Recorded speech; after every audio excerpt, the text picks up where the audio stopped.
Welcome one and all. I'm Mark Passio of whatonearthishappening.com. I'm here today as part of the Freedom Under Natural Law 2 conference. Thank you to all of the organizers of this great event, and thank you for inviting me to speak here today. My presentation today is entitled De Facto Satanism.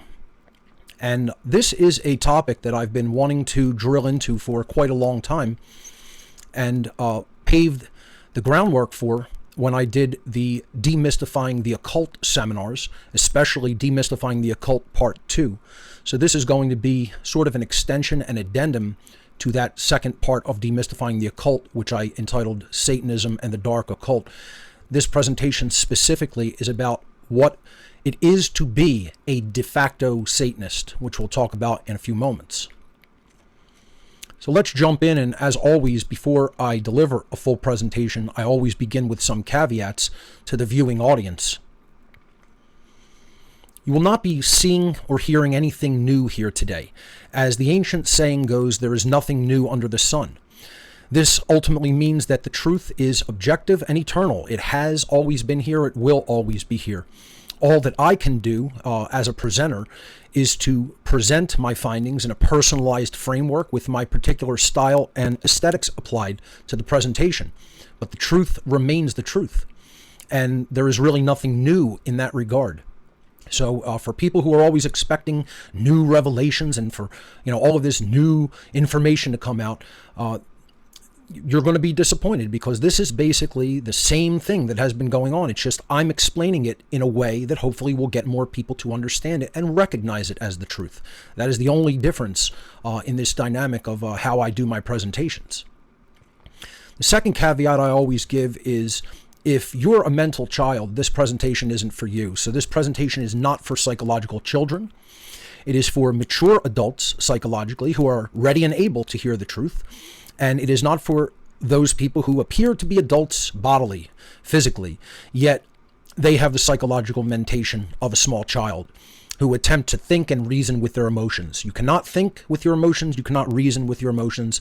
If you come at a presentation like this from a perspective of feelings only or emotions only, once again, you're not going to be able to hear it, comprehend it, and truly incorporate it into your existing understanding of our world.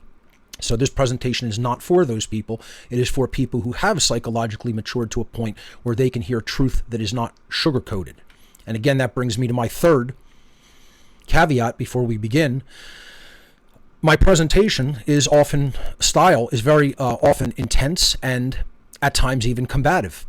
People have described it as such. I will not sugarcoat my words or my delivery. Some people who watch this presentation may very likely become very upset or angered by what I have to say during this presentation, and that's fine. So be it. That will never make this material untrue. The truth, by its very nature, is belligerent because it wages war against all forms of deception and mind control. I've never been a person that sugarcoats my delivery style, and I'm not going to start now. I'm going to talk to people like they are intelligent adults who are capable of critical thinking, and if you're not, then this presentation really isn't for you.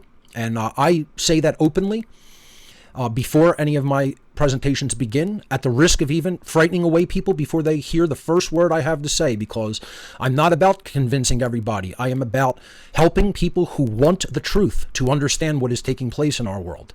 And then the babies can go and do whatever they want to do. This information is not for them. Here's why I do this work overall. I don't present information like this to be liked. This isn't going to get you many friends, to make money, or to make friends. I speak publicly because I recognize that in the crisis of overwhelming ignorance and deception in which we all now live, I have a personal moral obligation to communicate what I know to be taking place in our world in order to help others to understand it as well, so that they can then take action and do something about it.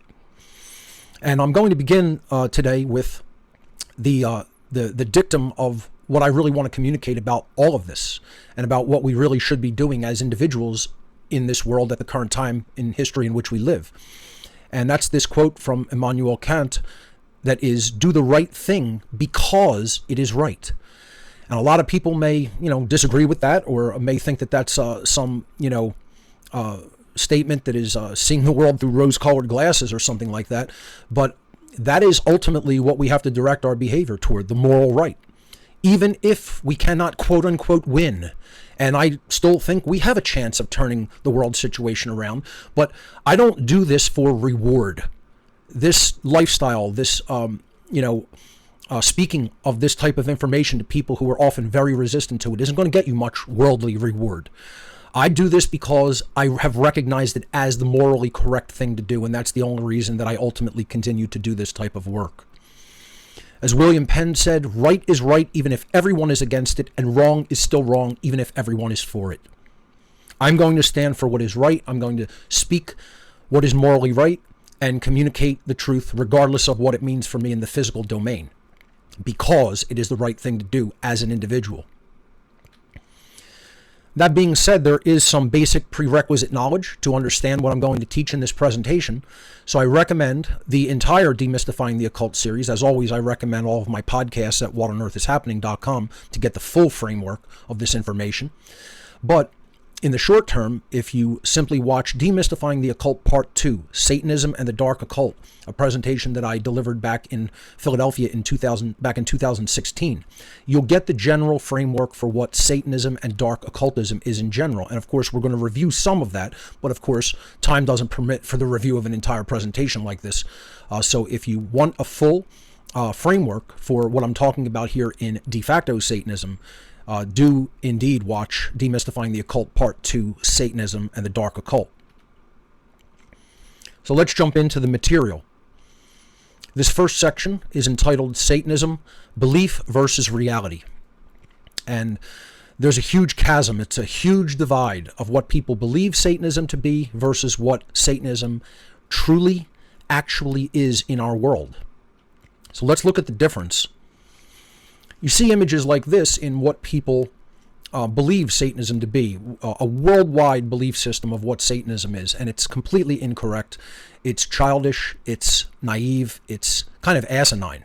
And Hollywood and religion continuously puts out such imagery, and you would absolutely find more Satanists in a court system or in a corporation that is selling products to the entire world, a multinational corporation, than out in the woods, black robed and hooded, sacrificing animals.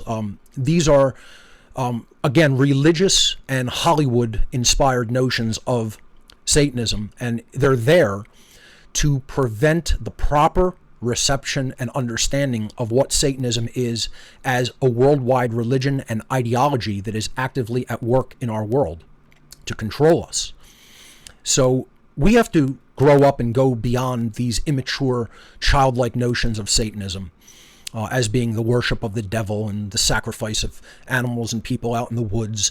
Not to say that certain factions of Satanism may not practice such things, but this is not what Satanism is as a mindset and an ideology, which is infinitely more important to understand how that is at work in our world than these religiously inspired and Hollywood-inspired notions of Satanism. It is the average person's false belief that the religion of Satanism is about the belief in and worship of an evil deity known as Satan, in the Christian religious tradition, of course. Religion and Hollywood together have created this ridiculous and childish version of a religion that is far more complex and far more sinister in its true beliefs and tenets. The false variation of Satanism serves to hide the real thing and to keep its true intents undiscovered by almost everyone. That is the overarching purpose of the false notion, the false belief in what Satanism is. And we have to dispel this. And this is what I've been trying to do as a former Satanist for the last 15 years of my life. It's one of the most challenging and difficult things that I've ever had to do, is to try to explain to people what Satanism really is versus what they've been told that it is by their religious institutions and by Hollywood. So here's what Satanism actually is, and I don't say this from book knowledge or being told about it secondhand. I know that this is what it is from firsthand experience inside the religion as a former priest of the Church of Satan. Satanism is an ancient occult religion comprised of diverse, interconnected networks of worldwide adherents. That means it is a worldwide belief system, and it operates as a network that connects seemingly disparate groups from all over the world. At its ideological core, and this is what is of utmost importance, this religion, Satanism, postulates that knowledge of the human psyche, our inner workings as human beings, in our mindset, in our mentation, in our psychology, and knowledge of the laws of the universe, or in other words, the way things really work in the physical world, true science. That knowledge, combined, of the human psyche and the laws of nature, should be occulted or hidden and held only by a small group, a few human beings, so that they themselves may retain power, may gain and retain power over the ignorant human masses. It is much more accurate to perceive the belief of Satanism, to perceive Satanists and dark occultists in general as ancient psychologists who hold and wield hidden information in ways which will exploit those who remain ignorant of it. That is what the occult is. It's hidden knowledge about how the human mind works and operates, human desires, aspirations, how we think, how we operate, and how the human psyche can be manipulated through symbolism, through imagery, through word choice, through fear, etc. And to hold that information and wield it as a weapon over those who don't have that information, who are psychologically immature, who have no understanding of how the average human mind works, and those aspects of human psychology and how they can be manipulated. And therefore, the master in that regard, with all of that knowledge, can wield a power differential over those who are not in the know. That is ultimately what this religion is. At the highest levels, of course. As we're going to see, de facto Satanism is low-level Satanism. It's the version of Satanism that is given to the masses of people to keep them under control. So through the power differential that this ruling class gain by the way of manipulating those who remain in ignorance of all of the knowledge that they occult or hide, the small minority who are in the know wish to permanently rule the masses of humanity and effectively become God on earth. That is their ultimate long-term goal of what Satanism is. It is to invert everything. It is to pervert everything, invert everything in the natural domain, turn everything on its head, and ultimately become gods of a prison society. They want worldwide slavery. They want to rule everybody as their master. They want to be gods on earth. It is important to understand that contrary to popular belief, the overwhelmingly vast majority of Satanists do not worship an externalized deity known as Satan in the Christian tradition, but instead see Satanism as an ideological way of being in the world, and they view the ego-driven self as the god of their religion. The self is the god of Satanism, not some Christian horned and hooved deity, as is depicted in Hollywood and ridiculous versions of what Satanism is by religious traditions. The ego, completely run out of control and run amok and wanting to be God, is what should be properly understood as the God of the satanic religion. And then the next question that people will very naturally and rightly have is, well, why do they call it Satanism? Why don't they call it egotism? And again, they want to take trappings of religious tradition to confuse people and get them thinking of it in terms of, oh, this is some quaint religious belief based on the Christian version of an evil deity, when in fact, Satanism is infinitely more than that, and far more sinister than just worshiping some so-called evil deity, externalized deity.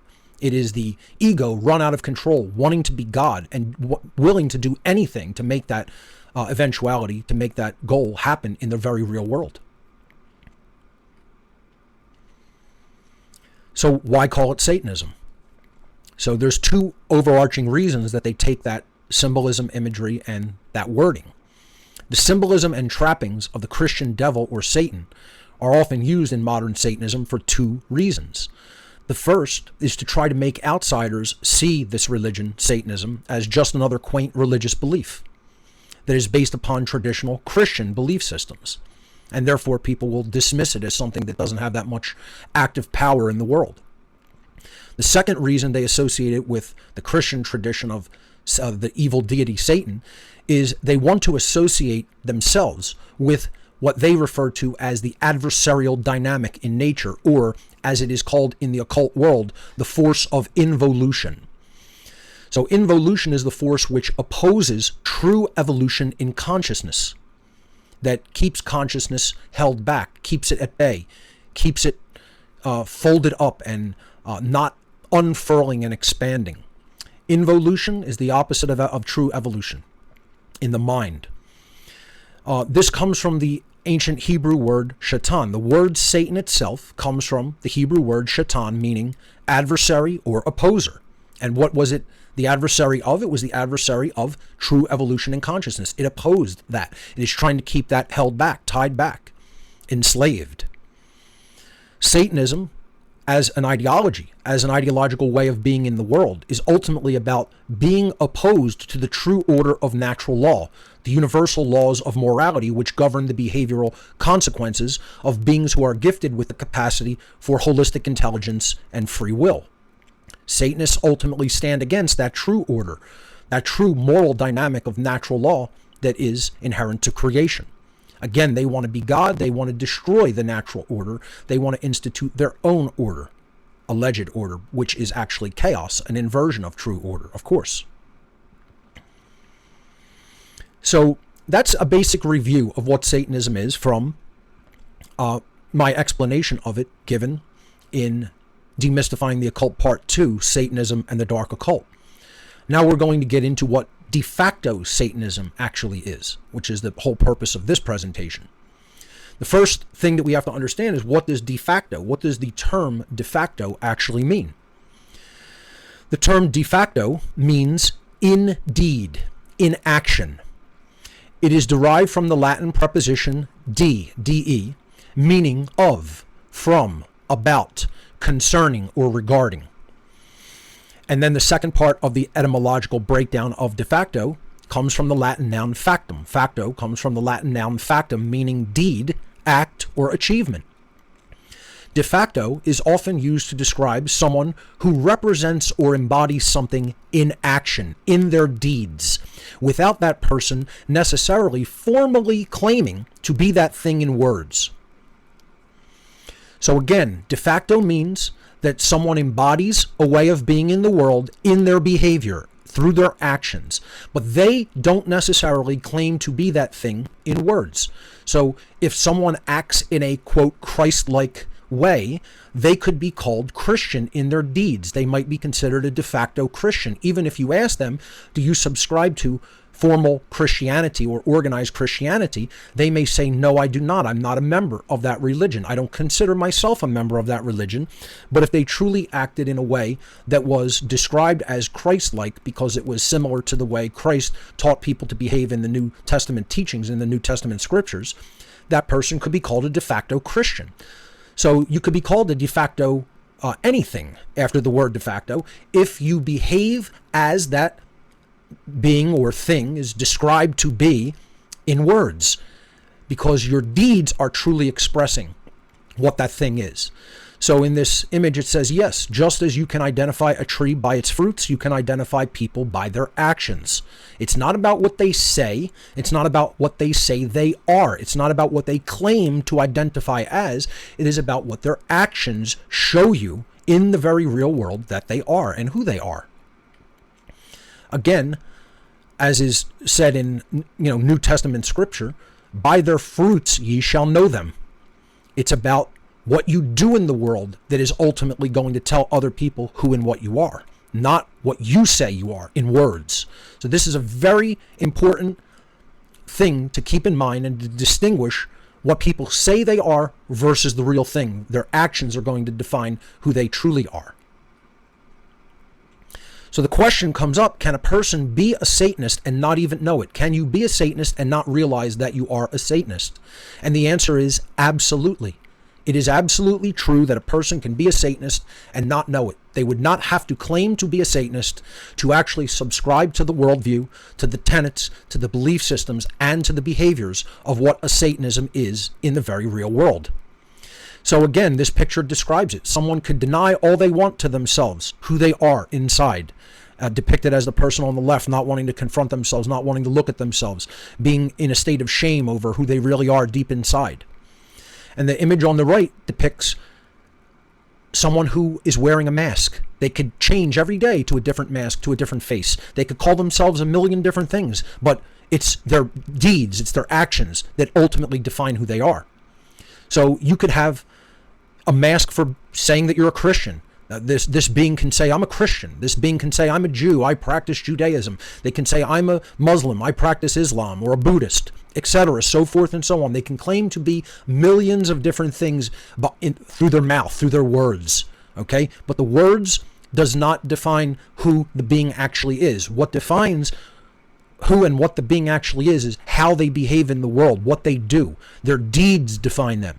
So this is what a de facto Satanist is. It's a Satanist in their deeds, in their actions. They are defining themselves as a Satanist. And it's a little bit more than that even. It's your mindset, because your mindset is ultimately going to determine how you behave. See, mentalism precedes everything. How you think is how you're going to behave in the world. What your belief system is, what your worldview is ultimately going to drive your behavior. So, the Satanist indeed has to first accept the satanic mindset in their mind.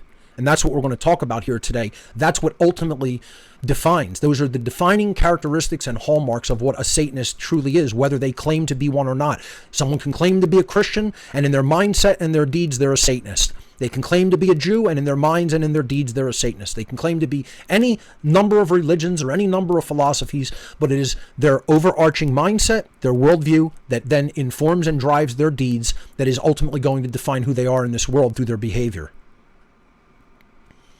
Above all else, Satanism is a mindset, and this is what has to be completely understood. One of the most critical principles of natural law is that all things begin as thoughts. Again, that is the principle of mentalism in natural law. This principle eventually extends to the macrocosmic law. As humans think in the aggregate, so shall be the quality of their collective experience on earth. Your mindset ultimately determines behavior, and your behavior ultimately determines the quality of your experience. That is how natural law functions, to bring us the consequence not only of what we believe, but how we behave in the world. And then we have made that bed, and then we must sleep in it. If the slave masters of our world can give a lower level, far less informed variant of their own mindset, their own religion, to those they wish to rule over, it becomes that much easier for them, the Satanists, to control their would-be slaves, people who they give a lower level variant of their very own mindset and religion to, that those people, their slaves, don't even understand is the lower level mindset of their ruling class masters. Again, the principle of mentalism dictates that the all is mind, and that the universe is ultimately a mental construct derived by and directed by mind. These are teachings that are taught in the Hermetic traditions and many other traditions that teach natural law. But here is the variant that I've explained to people that I hope communicates through pop culture, the idea that we are thinking like our own enslavers. Their greatest trick that they pulled was not even convincing us that Satan doesn't exist. It's giving us the lower level variant of the satanic mind, what I call mini-me Satanism. They have to give you a lower level variant of their mindset in order to rule you. If you get out and come out of the satanic mindset, truly exit it, truly emerge from it, you cannot be controlled by the higher level dark occultists in the world. Ultimately, you can't be controlled. Physically, yes, they can manipulate other people to do their dirty work for them, but you yourself would be at least free, mentally and spiritually. Okay? So again, I call de facto Satanism, the name that I've coined and given to it, is mini-me Satanism from the Austin Powers series of Dr. Evil being the nemesis of the, a protagonist in the series of movies. These are comic movies. And the Dr. Evil character, representing the embodiment of the narcissistic villain, has a small version of himself that he calls mini-me.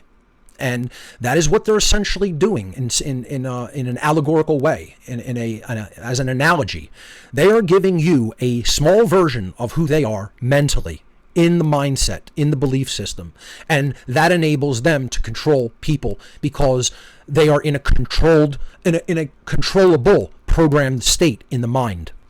So mini-me Satanism could be another term, or it's my term really, for what de facto Satanism actually is as a mindset.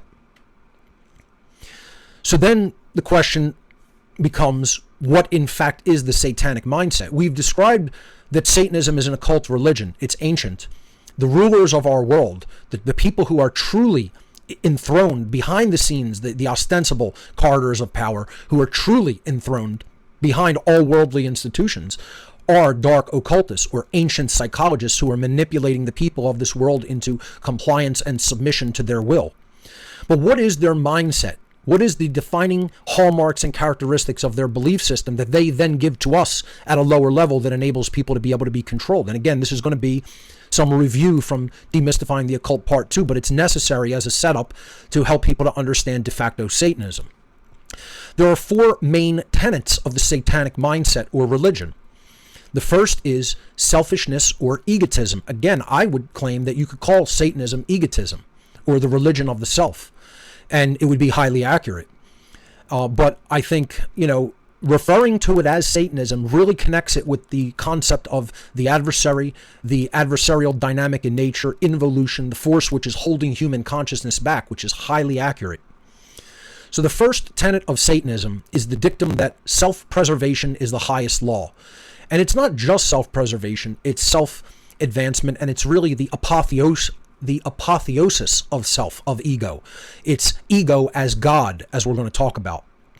But put in other words, the first satanic dictum of self-preservation is the highest law really means this: the survival and comfort of the physical self is always a more important goal than doing what is morally right. Live for yourself only and care only about you and yours. Okay? That's the ultimate driving directive of Satanism, of the satanic mentality, pure egotism. If you even must step on others to get what you want, then so be it, for this is a dog-eat-dog world. And how many people think exactly like that and live exactly like that? See, this is the key that I'm trying to connect in people's minds. If Satanism is about pure egotism and selfishness, how many people do you see embodying that ideology? How many people do you see living like that in the world and making that their mindset and their ideology? It's most people. It's not a question of how many people are in the satanic mindset. It's a question of how many are not. It's a tiny handful that are not in this mindset. They have inculcated most of the world into a lower level variant of the satanic religion. The tenet that clearly defines the overarching worldview of Satanism is perpetual me thinking. So I asked the question in breaking down the very first tenet of Satanism as egotism and selfishness. Would you or would you not agree that the vast majority of individuals in our society, in our world, subscribe to such a worldview? And I think if you're being honest with yourself, you realize that it's virtually everyone. It's a matter of who have they not gotten, who have they not converted to this religion of selfishness. This is our entire culture. This is our entire worldview as human beings, as human society. And that's what has to ultimately change. And that's a tall task. That's why it's called the great work to change it. The second tenet of ideological Satanism is moral relativism. Again, when we break down what it is, you'll see most people subscribe to this worldview. Moral relativism is the ideology that there is no objective difference between right behavior and wrong behavior. There's no real objective moral standard of behavior. It's purely arbitrary.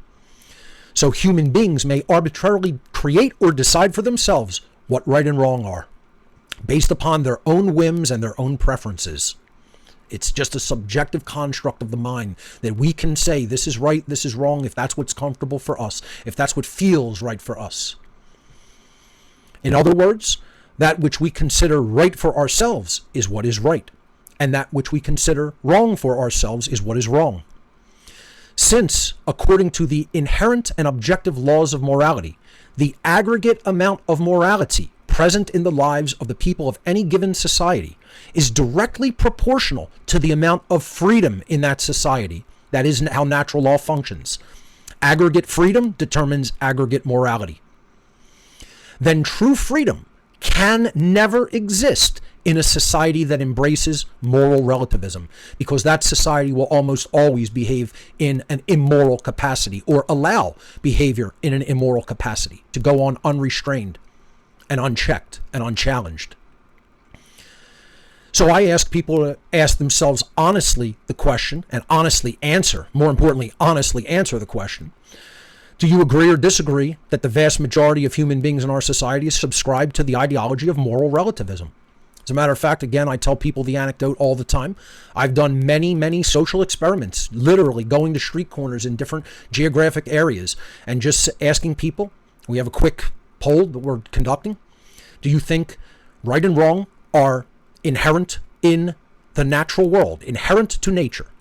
Or are they subjective human constructs of mind that we get to invent and decide upon? And we've gotten upwards of 70% of people. In some areas, 75%, 3 out of 4 human beings. In what I might call slightly better moral areas of the human population in certain geographical regions, the lowest percentage that we've gotten in these social experiments is 2/3, 2 out of 3. Never even once in all the social experiments that we've done over the years gotten even a 50-50 breakdown. Minimum 2 out of 3 people are moral relativists. The highest that we've gotten in any one given geographic area is 3 out of 4, so over 75, slightly over 75%. Imagine that. This is where we're at in human consciousness, and it's rapidly growing worse, not better. Until we do something about it, it will continue to get worse. So that's the second tenet of Satanism, moral relativism, the belief that there's no objective right or wrong, they're constructs of the mind, and we can make them up and say whatever they are. This leads to the third tenet, which is social Darwinism. And again, these are loosely defined tenets. You're not going to find like one book or document that just says this is exactly what they are. From me being in the religion for many years, I garnered this through speaking with people, through also reading texts and seeing what people who espouse the satanic ideology say. This has to be understood. This is a condensing of many years of research, and not only research, but personal lived life experience on my part, being around these people and having very in-depth discussions with them on many occasions. Social Darwinism is the third tenet. This is the extension of the theory of Darwinian macrobiological evolution into the human domain, into human society. So you're bringing animal behavior and theories regarding it into the human realm, which is a big, slippery slope, if you properly understand it. The proponents of Darwinian macrobiological evolution postulate the notion of survival of the fittest animals, meaning that animals who are the most dominant will rule their social strata in the animal kingdom. Applying this then to the human domain, this theory puts forward the notions that, number one, it is the quote-unquote natural order and even desirable on the behalf of human beings for human society to be ruled by the most dominating and vicious of humans. And two, the second notion is that such human beings' genes are the reason that they acquired their position of power in the first place, and the reason that they maintain their positions of power in human social strata.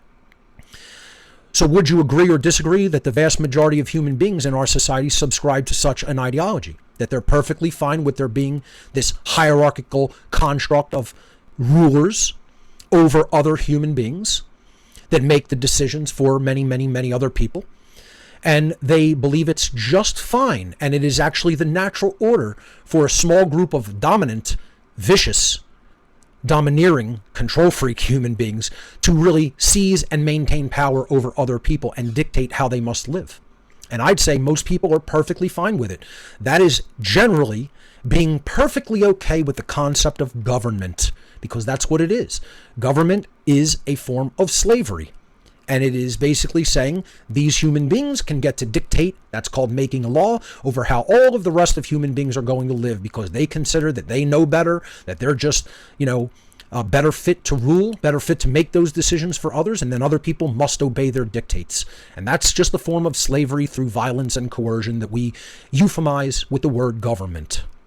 And that all comes out of the belief in social Darwinism. If people did not believe in social Darwinism, they would never put up with the slavery called government. And that is how this satanic mindset gets into the minds of the average person and just rules over their entire mentality and ultimately their spirit. The fourth and final tenet is taking the other three tenets of the satanic mindset to their natural conclusion, you might say. And it is eugenics, or what I like to call, even better than eugenics, it's actually dysgenics, because it's not the passing along of good expressions of genetics. It's actually degrading human genetics over time to make people easier to rule. But in Satanism, they would call this eugenics, and here's what it is. The word eugenics is derived from the Greek adjective eugenes, which means well-born. Eugenes as an adjective in Greek is in turn derived from the Greek adjective eu, meaning good, and the Greek noun genos, meaning race or stock.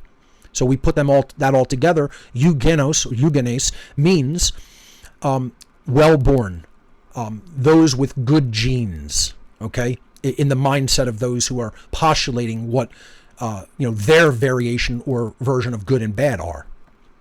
So eugenics, as practiced in our world, is a social ideology advocating the promotion of higher rates of sexual reproduction for people with traits and characteristics desired by its proponents or desired by the ruling class, and reduced rates of sexual reproduction and sterilization for those with undesired traits and characteristics. This tenet describes the ideology of Satanism taken to its ultimate conclusion, the final solution, you might say. It goes something like this. Since man is God, and he gets to make up what right and wrong are, and since it is simply the quote-unquote natural order for the most ruthless of human beings, whose genes are the fittest, quote-unquote, to rule the rest of the human herd, then that quote, elite class of human beings in the highest positions of worldly power have every right to decide who is allowed to live and procreate and who must die and will not be able to procreate and pass along their genetic characteristics. And again, as I talked about in many other presentations and podcasts, this even extends into the realm of mind and becomes a mind control method of having people actually remove characteristics from the gene pool on their own without them having to do it through physical death, through physically killing people or preventing them from actually having children through coercion. The people are doing it through a form of mind control to themselves, and I call that epi-eugenics, or again, what I would describe more accurately as epidysgenics, giving people a mindset that will degrade future expressions of human beings. So going beyond traditional eugenics and not even practicing truly eugenics, good passing along of characteristics, but it's active dysgenics, and I call it epidysgenics is my term for it, which is through mind control making people degrade themselves so that you come out with a weakened variation of the human being on the other side that is an easy slave to rule. And that's what one of the big ideologies of Satanism is, degrading the gene pool, degrading the expression and characteristics of what a human being is, not just through genes, but through behavior as well. So to define ultimately what a de facto Satanism is, it's embodying, believing in, and expressing the general tenets of Satanism at a lower form of expression than the high-level member dark occult ruling class, through your deeds, through your own behavior, through the expression of your behavior, but which is ultimately directed through your mindset. A Satanist in their deeds is a Satanist indeed. And here are the defining characteristics expressed ultimately once again here. There are the 5 points of the inverted star, the inverted pentagram, which originally represented the 5 elements of earth, air, water, and fire, and then the 5th element of spirit, which should be in a defining higher level position, which is ultimately directing the other 4 elements, and the top point of the star would be the 5th element of spirit. And Satanism, again, seeks to invert everything, so they're trying to destroy the spirit. They're trying to destroy spirituality and keep it suppressed by these other tenets of pure selfishness, egotism, and materiality. So selfishness and egotism is one of the 4 points of the pentagram, the inverted pentagram. Moral relativism, social Darwinism, eugenics, and dysgenics, all ultimately designed to destroy human spirituality, to destroy the human spirit so that people can be ruled and kept slaves in our world. And that is exactly what the human condition is, covert slavery. And it is all done through the destruction of human spirituality through the other tenets of Satanism and getting people to do it to themselves by subscribing to this belief system, which they are ultimately inculcated into from the moment they're born. And a lot of people wrongly insist that if you're nice, you can't be a Satanist. And I just want to emphatically state, niceness has nothing to do with this, folks. You can be a nice person or put on the air that you're a nice person and absolutely be a Satanist in your mind and in your deeds. Niceness is not the determining factor regarding whether a person embodies the mindset of Satanism in their lives. So nice people can be de facto Satanists. And as a matter of fact, most people in our society who are perfectly nice to the average human being that comes into contact with them on a daily basis, inside their mentation, in their psychology, and in their behavior, they are de facto Satanists. And they're just wearing a mask of niceness. You know, if you peel away those layers of the onion, if you peel all those masks away, you're going to find a Satanist underneath. And this is most people. This is the average person. Okay? We're not talking about a small minority of people. The active ruling class, higher level Satanists are a tiny, tiny, tiny fraction of human beings, far less than 1%. Your everyday average person who someone would consider a perfectly nice human being, deep down in their own psychology and ultimately in the behaviors they enact in the world, are satanic. They're de facto Satanists. Most people falsely believe that just because someone is quote unquote nice to others makes them a truly good person, when in fact that is not the case. A truly good person has to properly understand objective morality and natural law and willfully choose right behavior over wrong behavior. Most people don't even understand what right behavior is versus wrong behavior. That's why they advocate for so much immoral, wrong behavior in the world. De facto Satanists seem like quote-unquote nice people and still completely espouse and embody the satanic mindset regarding what they believe and how they live in the world through their actions, through their deeds.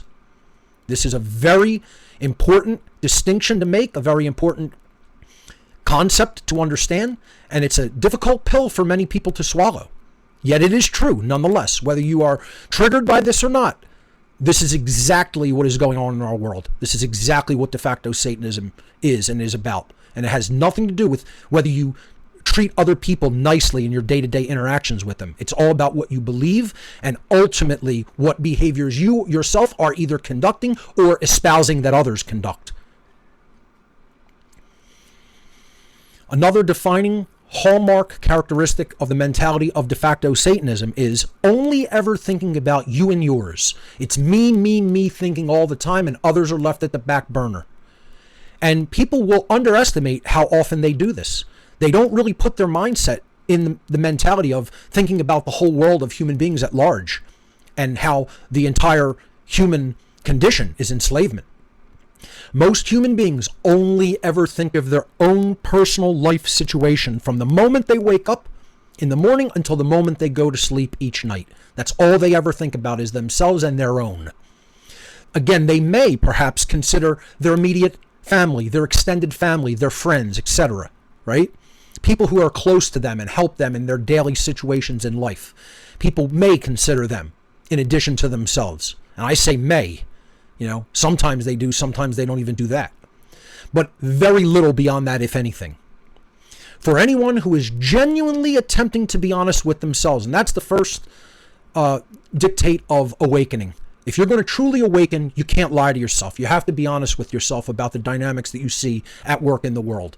So if we're going to really be honest with ourselves, okay, that fact cannot be denied. Most people only care about themselves, only are concerned with themselves and their only lives. Their own life situation, and very little beyond that. Again, they may consider family and friends, may not even do that. But if we're going to be honest with ourselves, we can't deny that fact. We have to accept that that's a daily fact of everyday life. And that's what defines de facto Satanism. Perhaps nothing better illustrates de facto Satanism. Selfish thinking is the primary defining hallmark of the satanic mindset and ideology. So again, I ask you to be honest with yourselves. How many people think this way? How many people would you honestly estimate are in this me mindset all day, every day, from the minute they wake up till the minute they go to sleep at night? And if you're honest with yourself, you're telling yourself the truth about an important dynamic of the world. How many people are completely self-centered? How many people are just in me mentation? How many people don't really care what's going on in the world? They only care about their own comfort, their own life situation. Be honest about the dynamic, and then you're going to truly understand what our work is to do to truly enlighten and wake other people up. They can't stay in that mentality if the whole world dynamic and the whole world situation is to change for the better. It's not possible. And that's a sobering reality that most people do not want to accept in life. The overwhelmingly vast majority of human beings are rarely, if ever, consider the wider situation of human reality and the human condition. They never think for 1 second of the day about human freedom or how it is being destroyed by the tyranny of government. Most people. They are unconcerned with the continuation of human slavery. They don't even consider that dynamic as the human condition. They care nothing for the suffering of others as long as they themselves are comfortable in the immediate sense. This is exactly what Satanism is at its foundational core. I can't stress that enough. Not caring about anything wider than yourself, your immediate family and friends is exactly what Satanism is. That's what Satanism is. Care for the self only, no care for the wider issues that are taking place in the body of humanity to improve the human condition by, of course, improving the human mindset within the self first, then helping others to become enlightened and improve their condition, and therefore help the world improve its collective condition, its aggregate condition. It's only done when we first change our own mindset and come out of the de facto satanic ideology. We're nowhere near that state. We're deeply entrenched and entrapped by it. Another hallmark, defining characteristic psychologically of being a de facto Satanist is always wanting immediate sensate gratification. Immediate pleasure in the moment, regardless of what the long-term consequences are, because one has no willpower to change. How many people would you say are like that? Almost everyone. Most human beings have been conditioned to believe that the end goal of human existence, indeed our very purpose for living, the purpose of life, is to accumulate as much sensate pleasure and comfort as possible in life. That describes almost everyone, with a relative few exceptions. They live in a state of conditioned response, desiring only immediate sensate pleasure to such an extent that they lack the basic willpower even to stop engaging in habits that are ultimately leading them into a condition of sickness and disease. They can't bring about internal willpower and strength of will to even act in their own interests. That's how conditioned in an immediate response mechanism they are to pleasure and sensate gratification in the immediate sense. In this sense, the satanic ego that they embody actually acts as a mechanism to degrade and weaken those who subscribe to it, making them easy prey for the dark occult ruling class to poison, to degrade, to damage their ability to think properly, to have proper health to even wage any counter war against this dark occult ruling class, and not to understand their psychological strategies, because the degradation of the mind will inevitably lead to the degradation. The degradation of the body will inevitably lead to the degradation of the mind and the will. And very few people have even put this dynamic together. Very few people have even put this strategy, this way of going about accomplishing the dark occult agenda together. They can't see it for what it is. And that's because they're stuck in that I want immediate sensate gratification all the time. They cannot even delay gratification. They want it immediately. And again, this is a very important dynamic to consider and to understand, especially in light of how the dark occult interact among themselves and raise their own children, who are going to be the future, groomed to be the future rulers of the world. The inability to delay personal sensate gratification until a later time is one of humanity's primary weaknesses, and that's one of the dark occult's primary strengths. Interestingly, the ability to delay gratification until primary goals have been met is a defining characteristic of dark occultists, and a skill they always strive to teach their own young, who will eventually inherit their worldly power, especially if worldwide consciousness does not improve on a grand scale. Very, very important concept to keep in mind. Very few researchers actually even ever talk about that.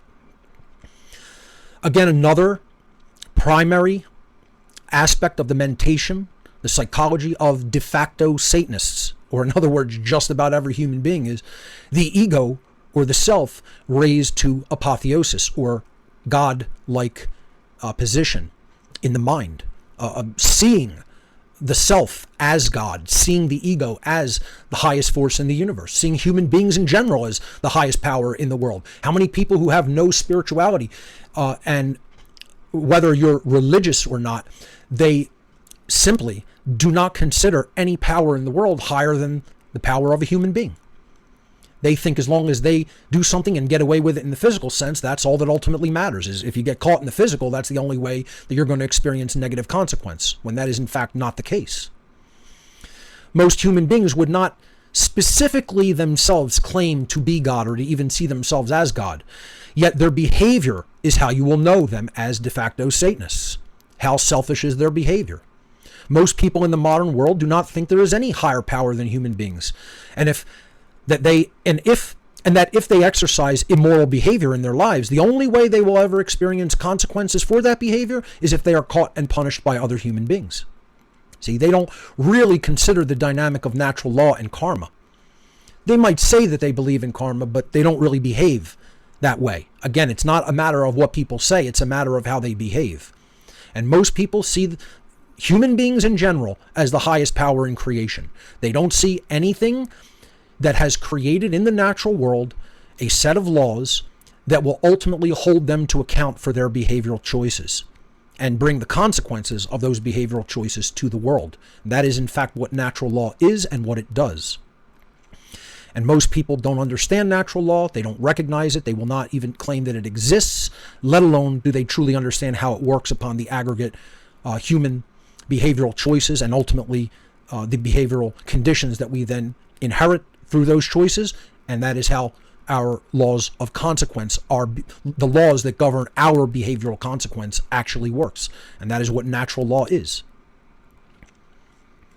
Most people will just do whatever they have to get ahead in life, even if it means stepping over other people or using them as stepping stones. They care very little as long as they don't receive consequence in the physical world. But the real question is what are they doing to themselves, thinking this way and behaving this way at a soul level? And again, I'm not talking about the minority of people, and I'm not talking about the very tiny minority that are actually in the ruling class. I'm talking about the everyday average Joe and Sally, okay? The everyday person. And you would be disturbed if you are honest with yourself and really look at that dynamic. It would be highly disturbing how many people think like that and how many people are inculcated into this de facto satanic religion and mindset. If you're being honest with yourself. If you're lying to yourself, you'll tell yourself a drastically different story. But if you look at the dynamic honestly, you'll see it for what it is. Another aspect of their psychology is the ego acts as the arbiter of right and wrong. And this is the whole biblical allegory in Genesis, in the Old Testament, of eating of the knowledge of the tree of good and evil. It does not mean to consume a fruit. The fruit of the tree of the knowledge of good and evil is about being the arbiter of right and wrong. To take it into oneself, to consume it, is to arbitrate that decision of what right and wrong is, allegorically. It's not literally about picking a physical fruit off of a tree and eating it. It's about taking right and wrong into ourselves to make the decision about whether it is right or wrong, instead of recognizing right and wrong as inherent characteristics in nature, because it is about whether the behavior initiates harm to another sentient being or not, and then willfully aligning our behavior with right over wrong. Most people do not understand those characteristics and have not made that judgment. And therefore, they're still operating as an arbiter of right and wrong, based on whims, based on their comfort levels, based on what they want in the world, what they consider right for them, etc. So most human beings, as we've already talked about, talking about moral relativism, obviously this directly relates with moral relativism, believe that right and wrong are subjective human constructs of the mind. They see no inherent moral contradiction even with man-made laws being completely different in different places or at different times. That's one of the most blatant characteristics of the laws of man, is that it is completely morally relativistic. One thing could be legal in one place, illegal in another place, across an imaginary line called a state or national boundary. It can be perfectly considered moral and legal, quote unquote, at one time, and then the law changes, and then you could do the exact same behavior at another time and it be perfectly seen as okay or moral. This is absolute nonsense. It's absolute garbage. Anybody that thinks that way cannot exercise true logic, true reason, true morality, and they are moral relativists. I'll give an example in a moment. But they are perfectly comfortable with the idea of what's right for me is right, what's wrong for me is wrong. At any given time or place, that can change. That's why it's moral relativism. Such morally relativistic thinking is what truly defines the mindset of a de facto Satanist. It's one of the biggest defining psychological characteristics of a de facto Satanist. And again, we could just look at an example of any type of laws. You could look at gun carry laws. You could look at the permitting of certain behaviors.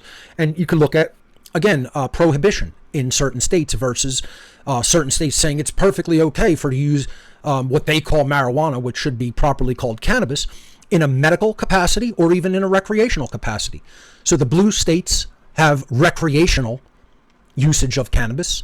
The green states have medically prescribed uses of cannabis, and the gray states in this graph are still saying that cannabis is going to be tightly controlled, and if you use it or distribute it there, you can be caged. You can be thrown in a cage, and your freedom can be taken from you. So the question is, who's right? Which of these states are correct? Which of these states are incorrect? Is it a right to imbibe a substance into one's own body because you own your body? Of course it is.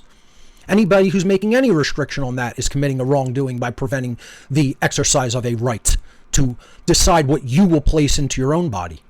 That's separate that if you act irresponsibly after imbibing any substance, whether it be cannabis, alcohol, or liquid bleach, what you're going to go and do to another person is completely separate from the first behavior of imbibing a substance or a compound.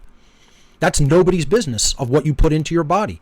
It's secondary in another decision and another behavior if you go out and harm somebody else, and you don't have the right to initiate harm. So again, making up laws in different state boundaries at different times and at different places is all moral relativism. And again, the satanic mindset thinks that that's fine. It doesn't see the inherent moral contradiction in that. It doesn't see the moral illegitimacy of man's law. It perfectly accepts that, and it's perfectly reasonable to it because, again, it's only considering what it considers to be right based on the way the individual being feels. It's not considering what's objectively true regarding right and wrong based upon whether the action that is actually being done initiates harm to another sentient being or not in that moment. And again, this is the majority of the world, but on both sides of the political spectrum. Doesn't matter what aisle people come down on, side of the aisle they come down on politically, or even whether they consider themselves anarchists or not in many cases. Most people are moral relativists, regardless of what they claim to be politically. And most people do not see the inherent contradiction in the moral relativism of man's laws. Everybody who's very rigidly politically defines themselves, through the left-right paradigm politically certainly thinks like that. And then libertarians to a lesser degree, and perhaps anarchists to a lesser degree than them. But even in the anarchist community, as I've talked about many times, you have that type of satanic, morally relativistic thinking, unfortunately. I've done a lot of work to try to dispel that. Here's a huge one that I see even in the freedom community, unfortunately, and it's a shame that people keep ascribing animal behavior and bringing that into the human domain. And this is, again, connects directly with the tenet in Satanism as of social Darwinism. The false belief of a human being as, quote unquote, just another animal.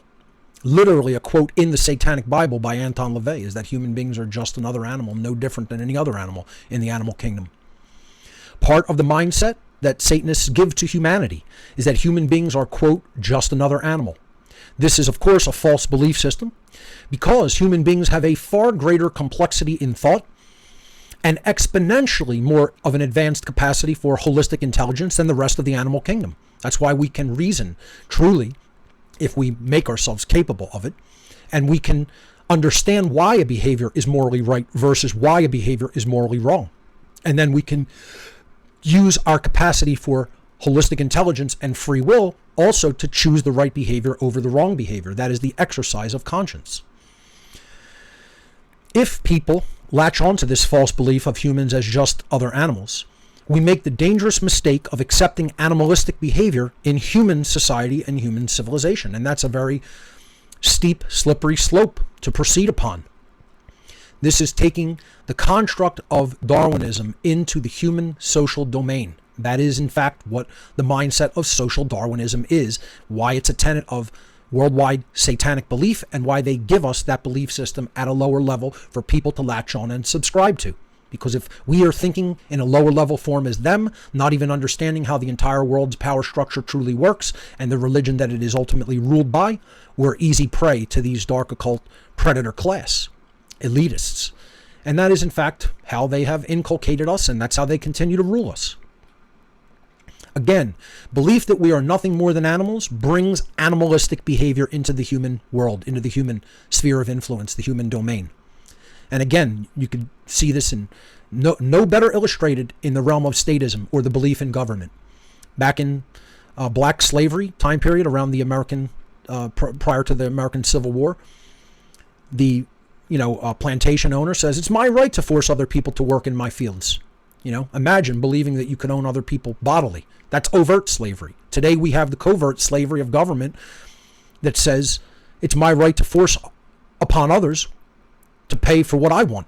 Force other people to pay for what they want. Takes from them whatever amount they deem necessary. Forceful confiscation of wealth to pay for what they want to see enacted in the world. I mean, imagine this. And people think it's fine. See, that's what Satanism is.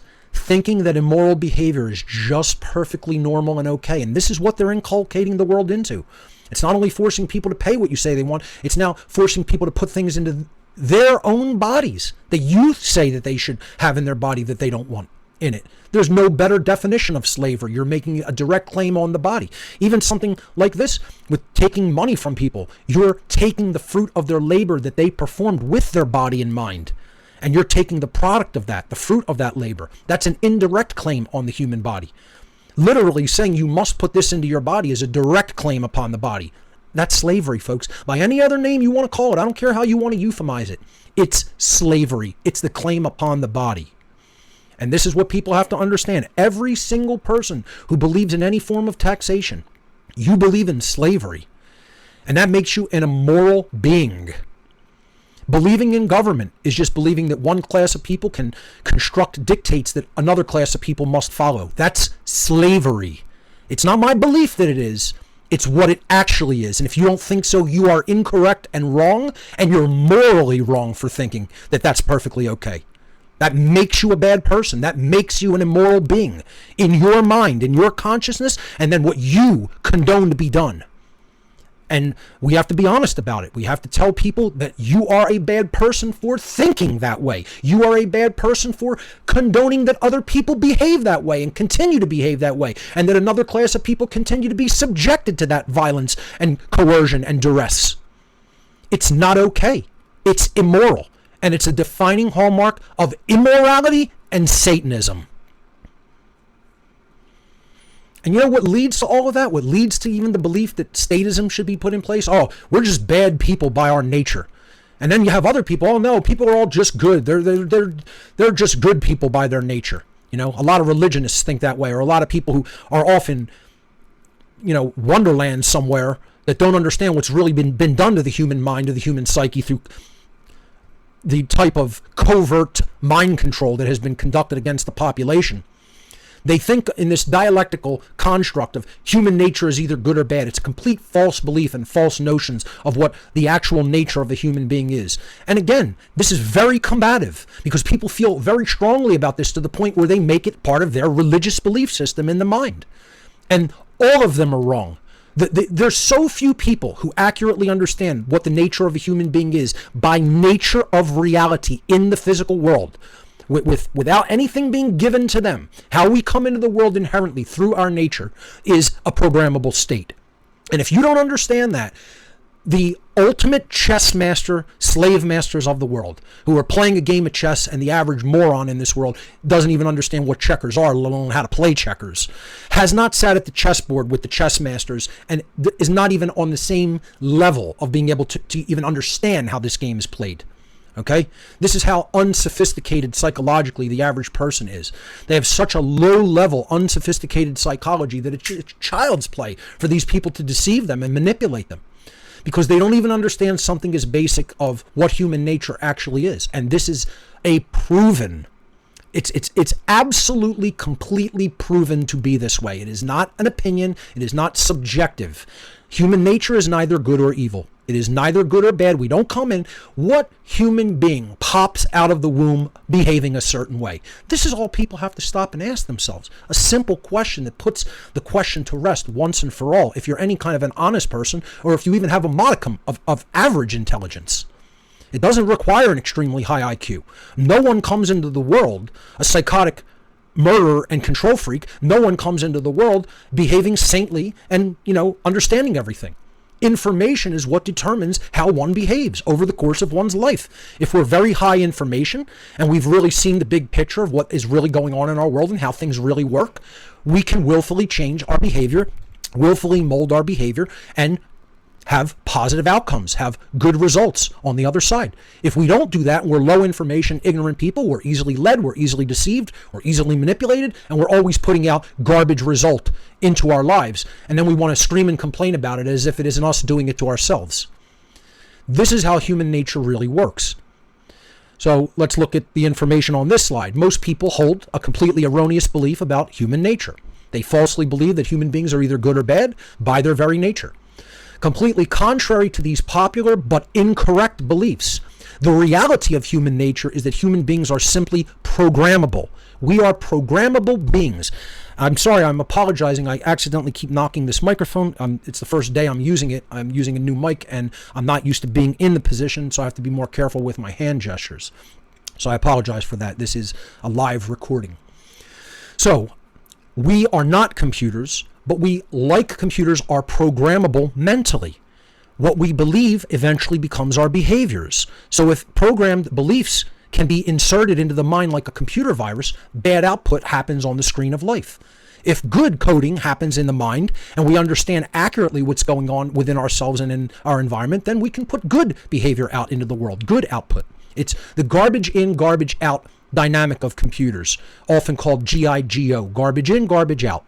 Okay, good behavior in, good behavior, good programming in, good information in, good behavior out. That's what we have to understand as an allegory for, or an analogy of. So we're not computers, but much like computers, if a human being has a bad file system format, which is the conditions during a child's formative years, their formative years. It's like laying the file format onto a hard drive. When we format the drive, we're doing that with our children when they're in a highly programmable state in the first 6.5 to 7 years of life. That's their formative years. Then we might give them a bad operating system. That's our culture that that's at work in our environment. That's culture, which is the collective belief systems. And bad software, right? If we install badly written software programs into the human mind, then that's erroneous, rigid, and dogmatic belief systems that people just accept as being true. If we put all of that in, what's going to be the output? The output, which is behavior, which is the way of being in the world, onto the screen that we call, the screen is life, our environment, our daily operating environment, is also going to be garbage. If all that garbage programming goes in, do you expect good output onto the screen of life, quote unquote? Or do you expect horrific, tragic outcome, total garbage result? What do you think is going to be the manifested result? It doesn't take a brain surgeon or a genius to figure it out. Once again, if we're honest with ourselves. So if garbage goes in, garbage comes out, and the behavior that we output will be bad and will contribute to deteriorating conditions on a mass scale in our world. Similarly, like a computer, the behavior of a human being will largely depend upon its programming. the quality of information that is input into the being, which will enable it to process and create efficiently if it's good. So if good information / programming goes in, the good result comes out on the other side. If garbage programming goes into the being, garbage result comes out on the other side. When we take this into the aggregate, that's the consequential results that we get societally, worldwide, and that's what natural law actually is. This isn't difficult to figure out for people who step back from their garbage, programmed, conditioned response belief systems given to them by religion and whatever ideology somebody else has tried to program into their mind, and you sit and think about it properly for a long period of time. That you can't really come to any other logical conclusion than that if you're honest. If you want to lie to yourself, you keep telling yourself somebody comes in inherently good, somebody comes in inherently bad. It's all complete garbage BS. But if you want to lie to yourself and tell yourself that, you feel free, go right ahead and keep lying to yourself. You're not doing anybody else a disservice but yourself. But then you do a disservice by teaching garbage beliefs to others that aren't true. And unfortunately, that's what has happened in our world. This is a very important dynamic to understand, because if people don't change their view of human nature, they stay in the satanic mindset. This is exactly what will help get you out of not only a satanic mindset, but a religious mindset. Most people in the satanic mindset believe human nature is bad or flawed from its inception, and even religionists think that. And people in a New Agey or other type of religious mindset will often think, oh no, people are all just inherently good. Neither is true. They are both dangerous mental subscriptions to subscribe to, because they don't accurately describe what the human condition really is. The human condition is a programmable state that is capable of being changed through information. When you understand that, then you'll understand how important putting correct information out into the world is. You'll make a one-to-one correlation between those things, and that's a huge part of the true awakening process.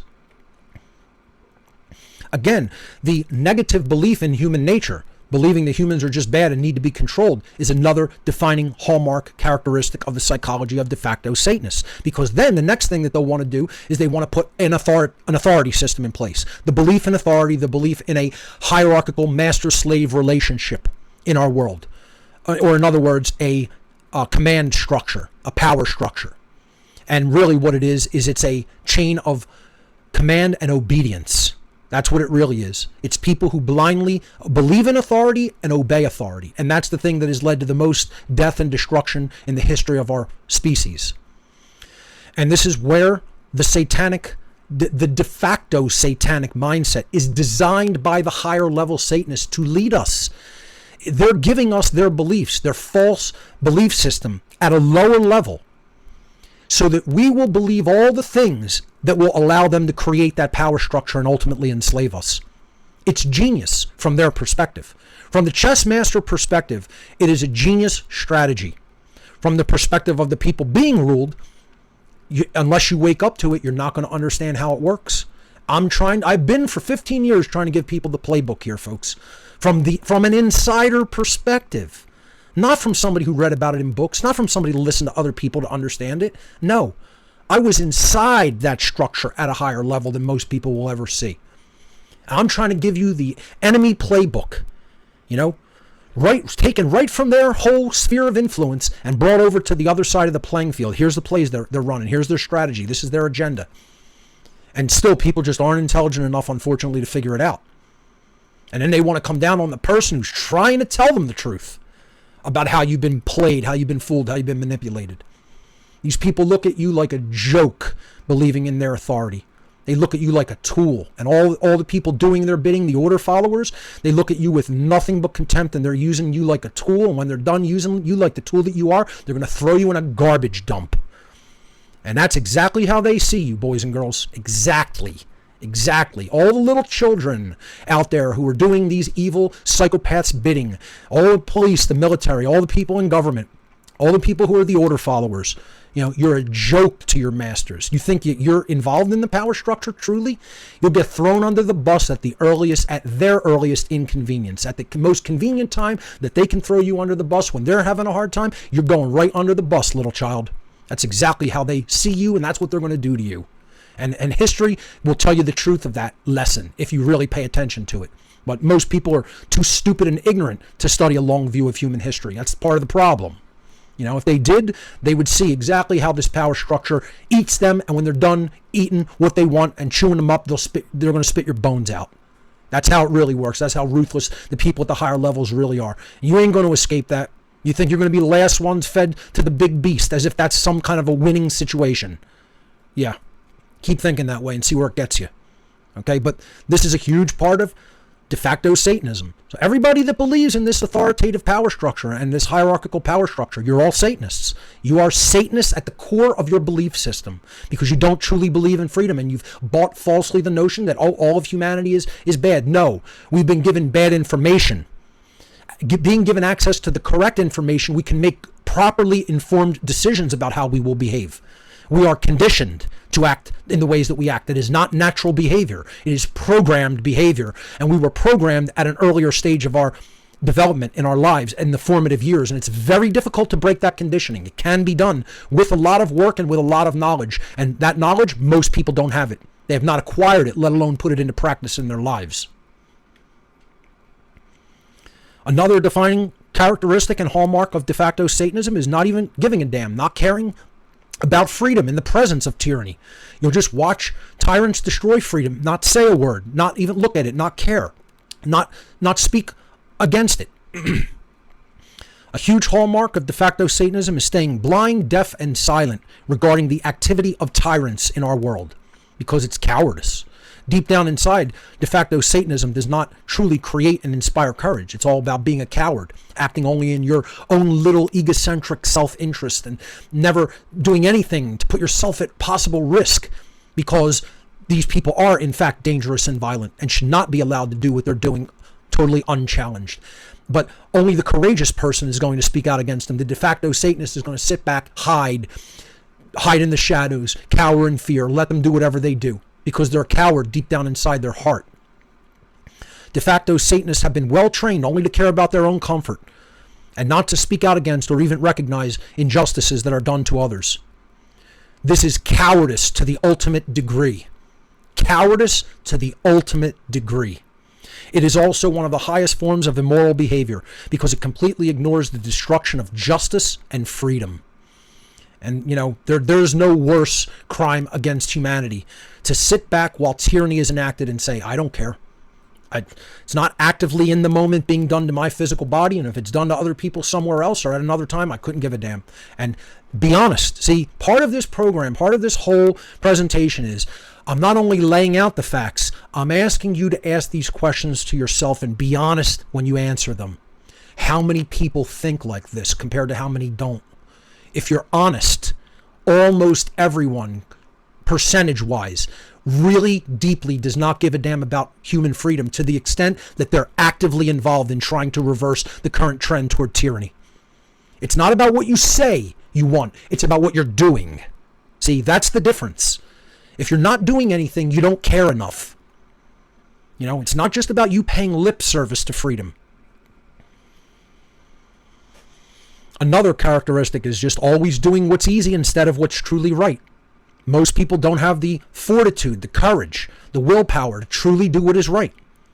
De facto Satanists in our world always strive to take the easy way out of just about any situation you could imagine.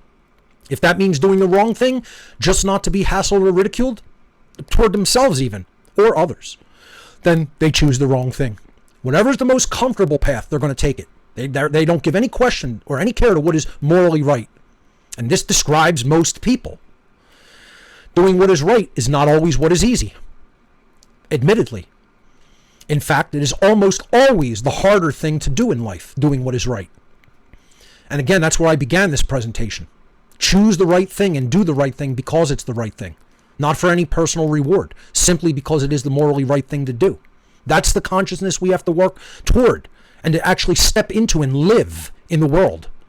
Most people are not doing that. They're still always concerned about their selfish situation. De facto Satanists have been conditioned into this form of spiritual and mental weakness and cowardice. Not only do they take the so-called easy way out all the time, but they also try to influence other people, especially their own children, to make the same immoral decisions and the same immoral choices that they have made in life. And if we're honest with ourselves and we ask ourselves how many people are like that versus how many people are not, you'll get the correct answer regarding how many people are truly good in the world, how many truly good people exist on this planet at this time, and what our work is to do to change human consciousness so that people can actually build themselves into truly good people. That's the whole goal here, folks.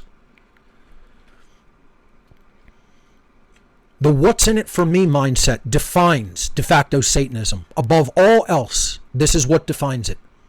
De facto Satanists almost never think about doing something because it is the morally correct thing to do, but only think about whatever behavior they're going to decide upon in terms of what's in it for me. Is it safe? Am I going to profit? Does it put me at an inconvenience? Etc. That's the de facto satanic mindset. This kind of purely selfish thought is what has turned our entire society into a self-centered dog-eat-dog culture. First principles and moral correctness should always be the factors that guide our behavior instead of purely selfish reward. This is one of the primary reasons so few people even speak out against the rampant evil that is at work in our world. They don't want to inconvenience themselves. They're cowards. It's not expedient for them. They don't see what's in it for them. They don't see the immediate gratification, sensate reward. They never think in the long term, only in the short term, self-centered, self-gratifying way.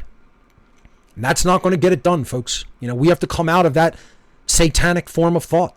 That's not higher consciousness. That's debased, degraded, satanic consciousness and mindset. That's what de facto Satanism ultimately is.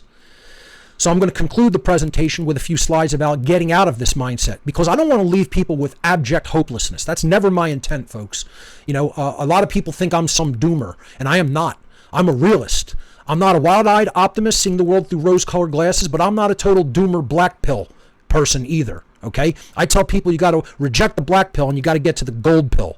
Right? Yeah, take the red pill first for the information, but get the gold pill about what your actions should really be and what mindset to put your mind really in. And I'm not saying go and say everybody's angelic and this is just in the hands of God or it's all going to just work out. No, evil can win. I repeat this over and over again. Be realistic. Evil is winning and evil can win permanently. And tyranny can be enacted and tyranny can reign for thousands of years. And if you want to leave that kind of a world to your children, then, go and think whatever the hell you want and, not really strive to learn what the truth of the matter is, and keep staying in your satanic mindset. But if you want to change the result, the manifestation for not only ourselves, but for those who come after us in this world, our children, grandchildren, great-grandchildren, etc., our future progeny, then you have to understand the mindset that has to be formed to get out of de facto Satanism. And it's not easy. We've been inculcated into this religious mindset since we were young. This religion has existed for aeons, for thousands and thousands of years before any of us were ever born. To get out of it is going to be a challenge. So I want to leave people with, it is possible. Is it hard? Exceptionally hard. Can it be done? Yes, it can. With enough willpower, with enough knowledge, care, and will. It can be done, and people can reverse this mindset and come out of it. I did it. It took enormous shadow work upon myself for years of my life. Not weeks, not months, but years. Okay? And that's why it's very important that people understand this and begin immediately if they're going to ever reverse that condition. And the first thing is you have to at least care about yourself enough to even start that process. The true human awakening process always begins with the development of true self-respect. You have to care about yourself enough to want to come out of the mindset that gets you to care only about yourself. See, because that's the thing. It's false. It isn't really caring about the self. It's caring about the ego's desires, which have to be eventually not 100% buried forever. They have to be put in their proper place. This is what real spirituality and shadow work strives to help the individual to do. There's always going to be an ego. There's always going to be worldly desires. There's always going to be some level of selfishness at work in the world. The goal is not to try to be so perfect and saintly that you look at it as an impossible condition to reach, to enlighten yourself and choose something different for yourself and the world. This is a very practical way of looking at becoming truly spiritual and enlightened. And it starts with true self-respect. And to understand this process, or the beginning of it, I can't explain it all here, right? I'm giving you the very building blocks of getting out of this mindset. You have to first simply understand what respect truly is. And respect is this. It comes from the Latin. The etymological root of the word respect is the Latin prefix re, meaning to look at, to examine, to see, and the Latin verb spectare, which means to look at. I'm sorry, re means again. I stepped ahead of myself. The Latin prefix re means again, or to do over. Okay, and then the Latin verb spectare, meaning to look at, to see, to examine. True self-respect means that we re-examine ourselves. We take another look at our own mindset, our own worldview, our own beliefs, our own behaviors. And then in light of seeing ourselves in a different way through that process of self-re-examination or shadow work, then we willfully decide to make changes about the things that we know are shortcomings in ourselves and that we do not like about ourselves. We're honest with that. We don't try to push that off to the side and say, oh, only good vibes. Okay? No. You look honestly at what falls short. You look honestly at what really does need to be improved. And then you willfully decide to change those things by an act of your will. And in doing so, you are then able to recreate who you are and how you think and how you behave in the world. That contributes in the collective, in the aggregate of human behavior. And that is how the world is improved. By the individual changing themselves and their behavior, that contributes to the collective change in human consciousness and behavior. And that starts with self-respect. It then has to move into the realm of courage to take action, an internal quality within the self that one cannot get from someone else. This has to be built like building a muscle by training, by going to the gym, by doing physical activity. Courage is built like a muscle is built. And, it can weaken if it is not practiced and used. We have to find the courage to sacrifice for human freedom, to get out of our comfort zone. And that's very uncomfortable. We have to become comfortable in discomfort, in how other people may see us. Exercise courage to speak out to others. Exercise courage to even face the truth and look at it and answer all the questions that I ask people to pose to themselves in a very honest capacity. That's going to require tremendous personal courage, and that's no short order task. That's a very tall task. And again, that starts with self-respect, and then courage will come as we do it more, as we engage in these dynamics more in our lives. And then finally, we have to actually activate the will. That's the external aspect of courage. And you got to care enough to do all of this. This all ultimately stems from changing your heart intelligence. The mind intelligence is going to ultimately be driven by what you care about. And then you're going to go out and get the information that you need to make the changes that you need to make internally and then help to inspire externally. This is what real love is, folks. It's not a wishy-washy notion of romantic love. That's not to say that there's not a place for, romantic love, brotherly love, etc., familial love, wonderful things in life to experience. But we need to find and activate a higher love, what is called agape in different occult traditions. A new view of love must emerge in our world. This is what true right action ultimately expresses, that we cared enough to act in the morally right capacity. This new view of love must emerge in our world in order for human beings to leave the state of consciousness that I have referred to during the course of this presentation as de facto Satanism. One must find this higher love within oneself in the form of caring enough to take right action in the world. This means getting involved in the spiritual war that is before us, before our very eyes. Yourself, getting involved yourself by first improving yourself and then by speaking out to help others become enlightened so that they may then improve themselves as well. And that is how this chain of improvement continues on and on in the aggregate of humanity. By improving ourselves and then helping to inspire others. That is how we do it at an individual level, and then it expands out to an aggregate or collective level. And doing that process of awakening the self out of this mindset of de facto Satanism and then helping to explain this to others and teach others and inspire others is the true activation of the will for the purposes of performing that great work of helping to elevate human consciousness out of de facto Satanism and the condition of human slavery.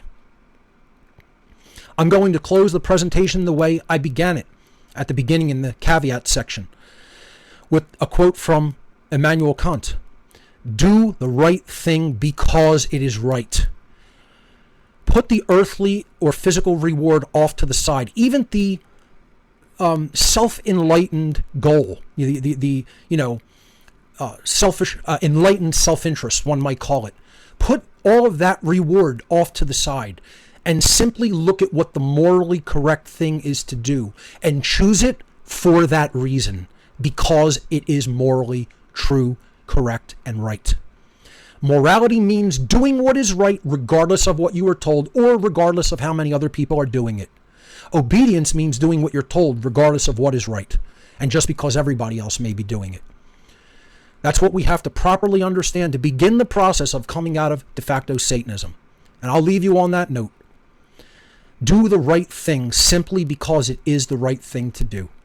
That is how the great work ultimately begins and what will ultimately drive it to a positive end. Ladies and gentlemen, thank you so much for your kind attention during this presentation.